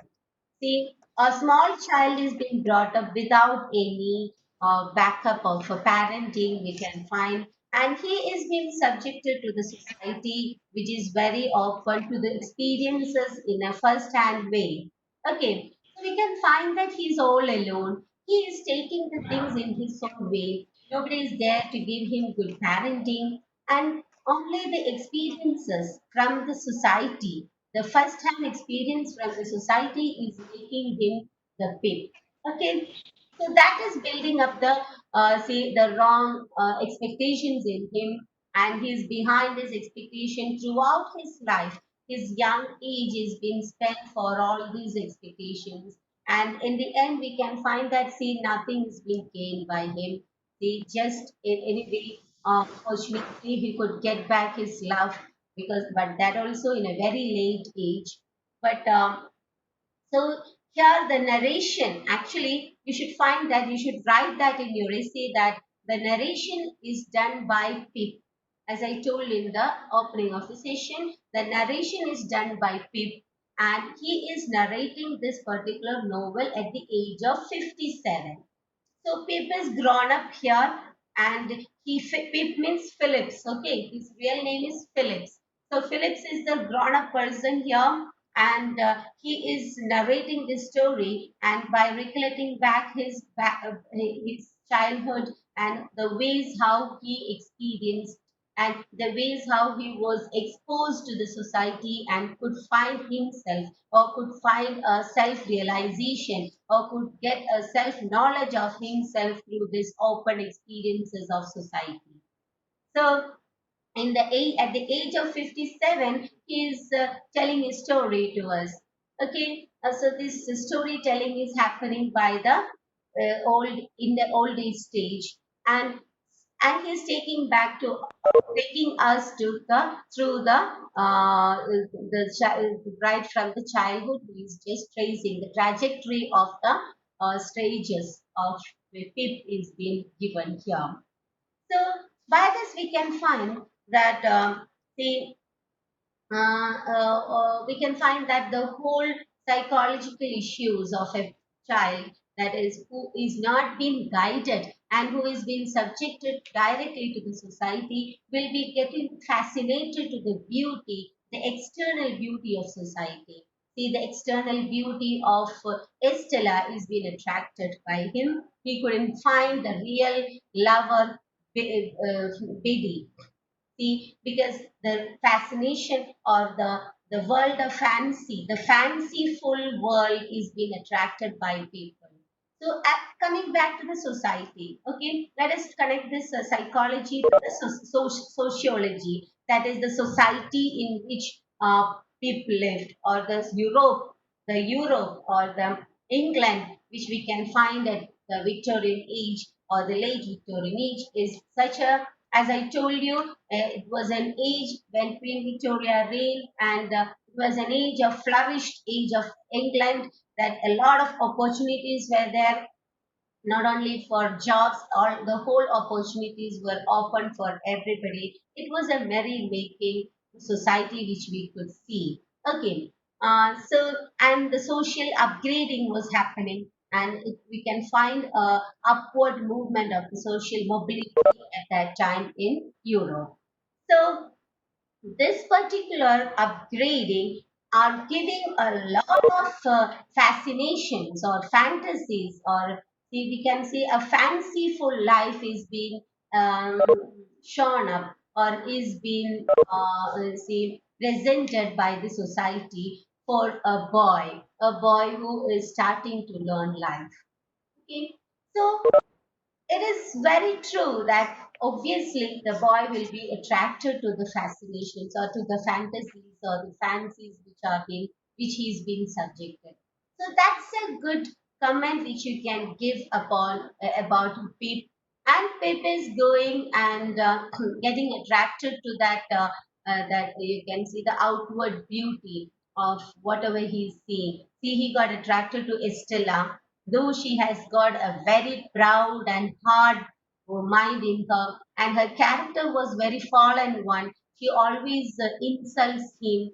So you see, but beyond all these things, he loves her because he is fascinated with the outward beauty.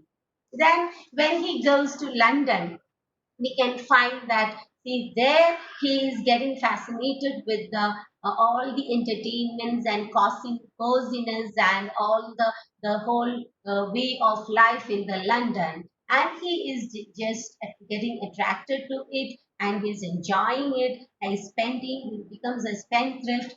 His sense is not working. He's not planned. He's not at all matured. He spends all his money which is being given, and even he's not thinking that it is given by somebody else. See, he is not working and earning. See, it is being, see, it is somebody else, see, help which he is getting. But by forgetting all these things, he is being subjected to the fanciful world. He's been got attracted to the fanciful world. So this is happening for the people always, that they are not finding the reality whenever this fanciness is coming and covering it up. And when we comes attracted and when we gets into it only, we understand that what is the real core of life, what is the real sense of life, what is living actually, and who are the people around us who really are good, or who are the real lovers who are, are caretakers in the real sense. Okay, so this has not been understood by people. This can be seen here. That is why we could find that the great expectations. Now come back to the title. Okay. See, all these things should come there in your essay. Okay. So connect it with sociology, society, psychology, and the social status of the socio-economic status of England. All these things should come whenever a question is being asked in this, from this novel. Okay, and again we can find that the title Great Expectations. So we were talking about it. So this Great Expectations, the title, it is coming to relevance now, that Pip is building up great expectations and it is being fallen suddenly. So because these expectations are being built on the fanciful baseline, not having any structure for it. Any strong structure is not there. It is being built up on many fancy imaginations. So that's why when he enters into the reality, he could find that the everything, all his expectations are being fallen. So here, mm, let us see the structure of the novel. Okay, so as I told you, you have to write a little bit about the structure of the novel. That is a narration by a mature and retrospective Pip is the great thing which you have to write. We should never miss that point. See, it is being narrated by Pip, but not the Pip whom you are finding in the opening of the novel, but the Pip who is matured and he is in a retrospective manner. He is narrating. Retrospective means he is recollecting his uh, past and writing. That is retrospection. Okay, recollection and recollecting from the memory, that is retrospection. Okay, then the whole story could be divided into three stages. Okay, by writing the structure, you can see that the whole story is being divided into three stages, and the stages of Pip's expectation, you can call the stages. Okay, and in the first stage, there is here we can find that we progress from a child to adolescent and then young adult. Okay, and then he's grown up completely. So this is a journey of acceptance of true place in the society. Okay, that is he is in a journey. Pip is in a journey for the acceptance of a place in a society throughout his life, right from his childhood. He is trying to fix a place in his society. So you can call it as a journey. Then this whole novel is being structured through this journey. Okay, so then you can find the plot. Plot means it's a small town to city. First, it is being situated in the small town, or we can say countryside or small town, and then from there people is going to London city, then again coming back to the town, and then settling there. Okay, so we can find a shift of plot, like the small town, then again city London, then coming back to town, then city. This shift could be seen always in this novel. And actually, first it is starting in the small town and it is ending up in the small town itself. After a lot of experiences and journey, Pip is settling back in his own countryside. Okay, now let's talk about the three stages.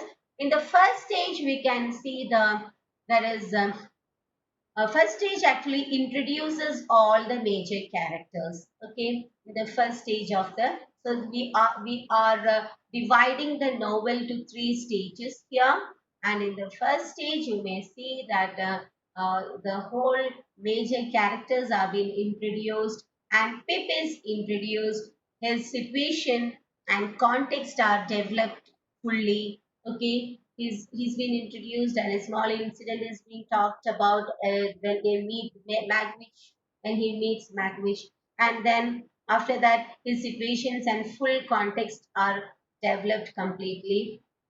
Then in the first stage itself you can find that first seeds of his desire to be uncommon.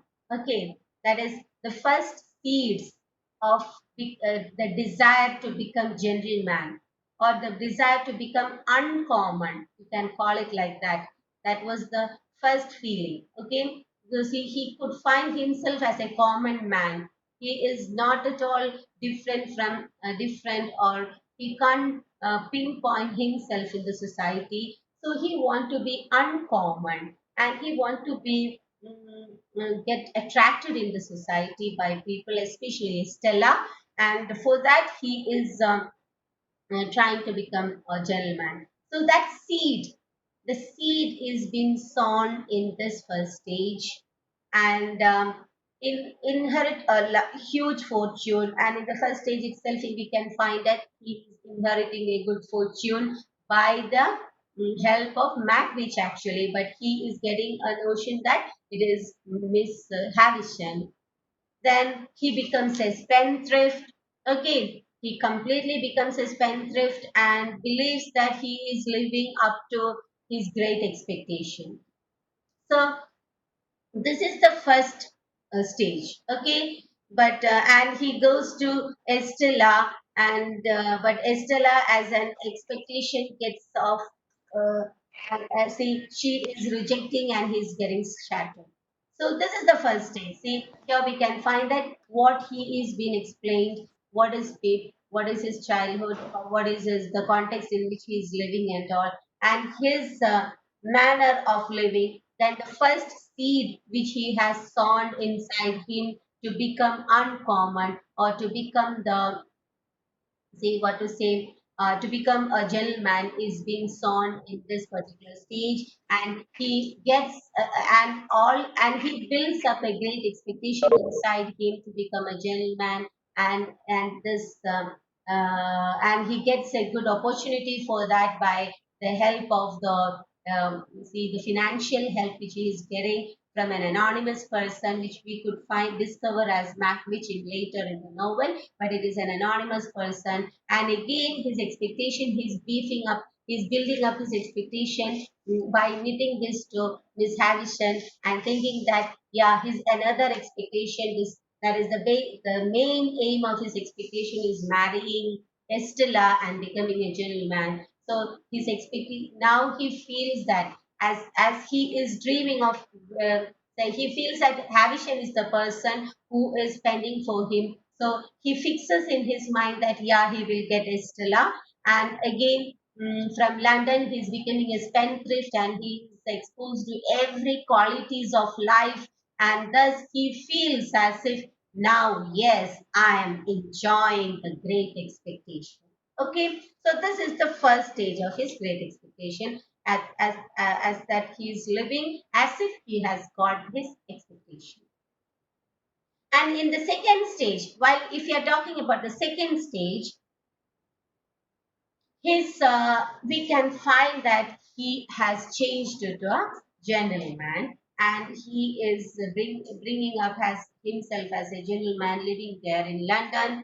And see, he again and again he's growing up, and he that the stage is completely that he is registering his life as a gentleman, thinking that his great expectation is being attained, and now he's a gentleman, and he's cutting off all his past memories, which will make him feel that he is again common person. So that's why he is ignoring Mr. Joe, Biddy, and all. They have been cut off from his memories, and he is not at all interested to get back to his sister, or to just visit them, or see, he never entertains Joe when he comes and visits him and all. So this thing could be seen in the second stage, and so we can find that he's completely become showing the complete character of a gentleman, so that, and after becoming a gentleman he want to just protect that particular position. He don't want to ruin it by mingling with people like see Joe and all. Okay, so this is the stage.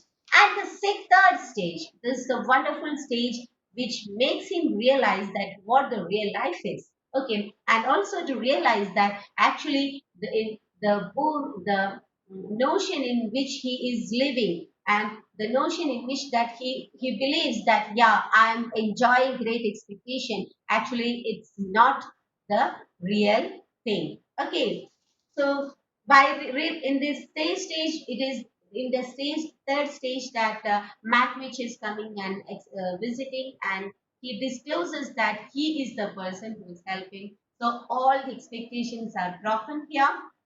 And so now he feels like, see, something is fishy. See, the his expectation of marrying Estella maybe get lost, and he is much worried, and he's getting back to Estella, and from there he could understand that Estella is gonna marry another wealthy person, and Mrs. Havisham, she is when he visits her, she apologizes for everything, and from there, he very clearly understands that there is no room for him to build up his expectations. And also, so far, the belief in him that, yeah, he is living in great expectation, actually, it was not true.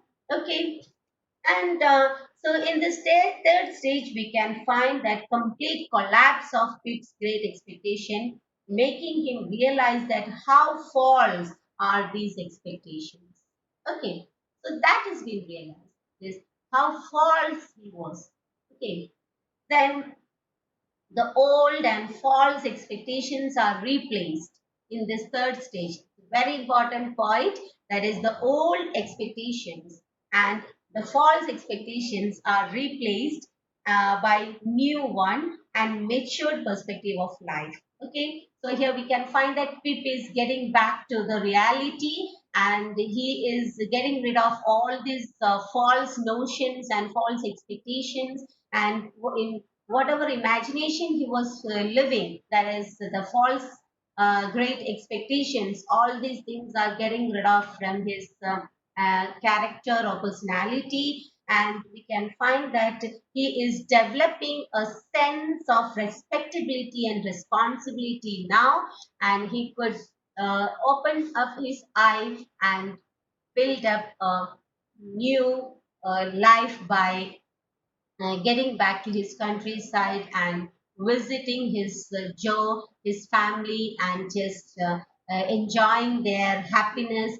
And then again, for a matter of chance, he visits Miss Havisham, and he could get back a small string of his expectation, and which was the biggest expectation in his life, and that though in a very late stage of his life, he could get his true love, or we can say that the love which he really want to get in his life, that is Estella. She is there, and they both are we can't say that whether they married or not. See, the end, I told you, it's a very, see, beautiful ending. We can see that all these things, job of ending up and thinking about the marriage and all these things are being left to the readers, to the imagination of the readers. See, the readers could build up, or the readers could imagine now whatever they want to imagine. Okay. Anyway, he has got a knit with Estella, and Estella is free now, and they have the reconciliation is happened, and they both are forgiving each other, and they could meet together, and they have rejoined.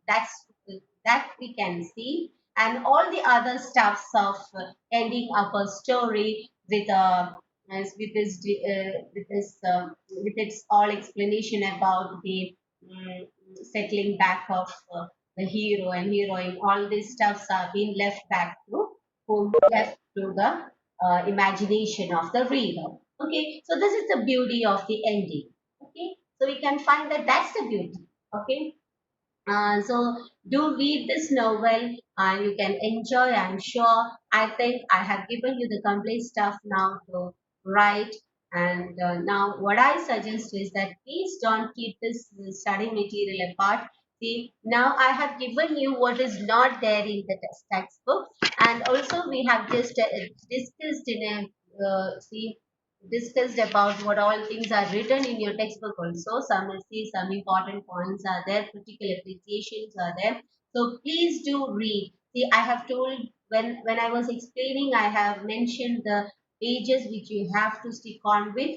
So please read it and prepare good essay before the exam itself. Don't wait for the exam and that is don't wait for the exam to write the essay as a first experience. Before that itself, please prepare an essay from your home with all the points in it.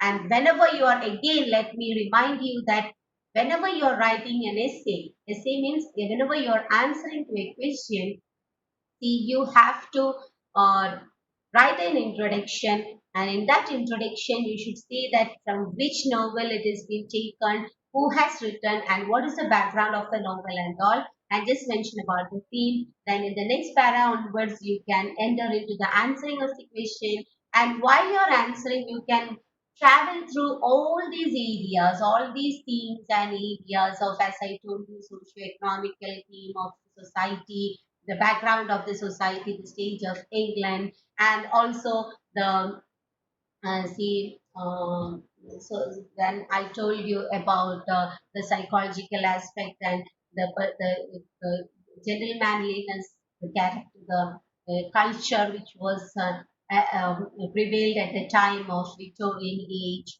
and the reason for that. Then about Charles Dickens, his autobiographical elements in this particular novel, which we could see. You can never ignore that point. See, and the child abuse, all these things you can just write it. See, whenever you are getting to these different points, please do change your paragraphs and just write a caption before each paragraph and underline it so that the evaluator could find the points very easily and could give you good marks. Okay. And at last, finally, you have to conclude it. Never forget to conclude your answer in the conclusion para. And while concluding, see, you have to put together all these points and just come back to the knit towards this character and this novel and just conclude it. And it's good enough if you are giving a personal comment, personal criticism over it, over the whole thing, then will be quite good, because each and every one has got your own individual difference in you in perceiving the story of the novel. See, as I'm talking, but you will get your own idea while you're reading more, and so such ideas can also be put in as your criticism as in the conclusion. This will be good enough if you are doing. Okay, so that you will get good marks. So think that, see, don't try to, so don't think that you can make it at the time of examination, just reading will do. no need of preparing an essay and all, because you have to write. See, it's not degree exam, or it's not the plus two or degree exam so far you have attempted. It's a PG master's exam. So there you will be asked only five questions with 20 marks, or sorry, four questions or five questions with, yeah, five questions with 20 marks. And you have to create a 20 marks stuff, 20 marks worth stuff. Okay. So if you are losing one essay, see, or one question, you are gonna lose the a great part of your mark. That is 20 marks. Just think about it. So don't take it in a trivial manner. So please prepare some notes of your own by putting together all the points which I have told you, and see, get ready for at least for each novel you have to make at least one essay with, by giving whole points in that. So whatever may be asked, so you can just start it from that point of view of the question, by as if you are answering to that question, and then you can travel through all the parts of the essay and come back in the conclusion again to the question. Okay, that's how you can attempt the question.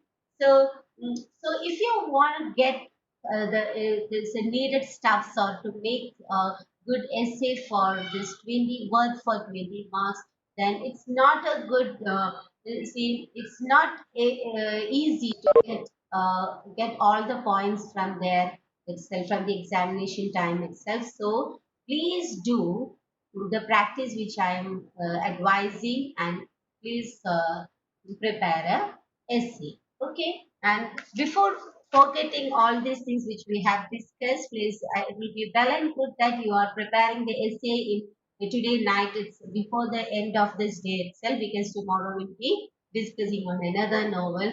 So that's how you have to go. So if you are taking a little bit pain, as you are anyway, we are discussing it now. So a little bit pain if you are taking, then it will be a easy way to get, say, to cross your difficulties while you're writing. Okay, so all the best, guys. See, that's all for today. Anyway, if any doubts are there, you may clear it. See, I'm staying back here for 5 minutes. You can just clear your doubts.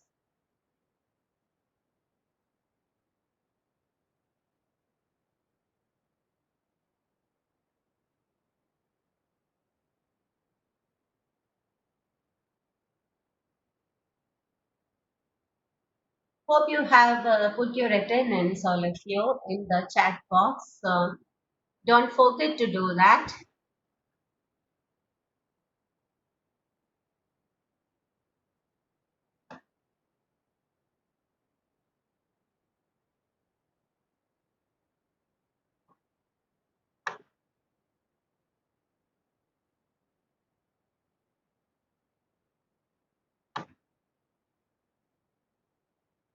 Akila, you haven't written your name in the chat box.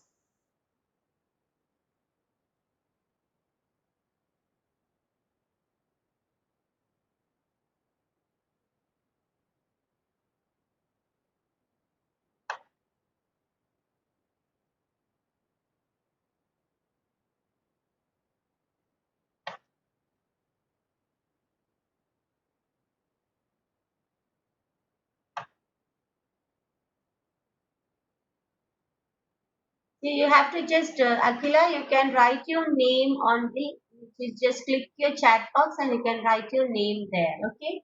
Type your name in the chat box, chatting. There will be an option chatting there. You can write, okay? That's how you can put the attendance.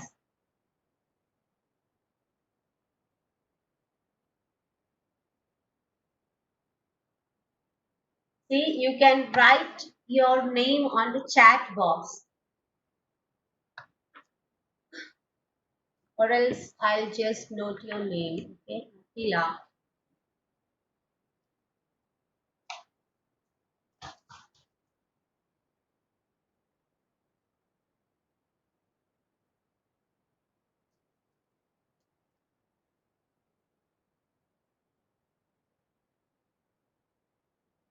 Yeah, I have noted your name, okay?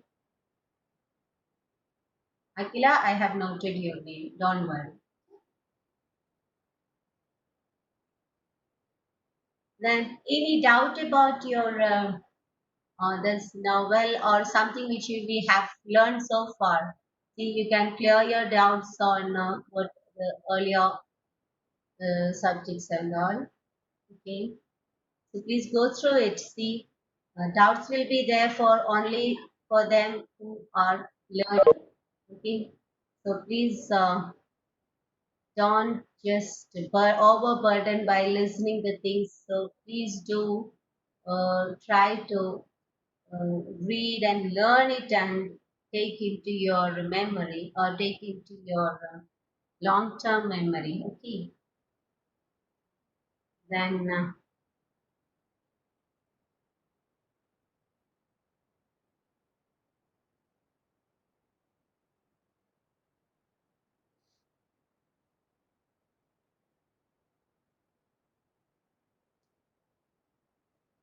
yeah, many classes we have gone through.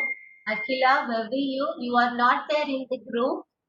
See, we have finished MEG 4 completely. We had 10 sessions over that, on that, that is MEG 4.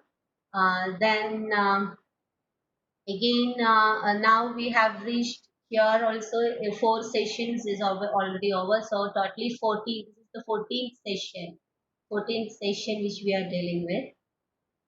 Um, so what happened? You are not there in the group. See, you may unmute it. You may unmute and talk to me if you want to talk.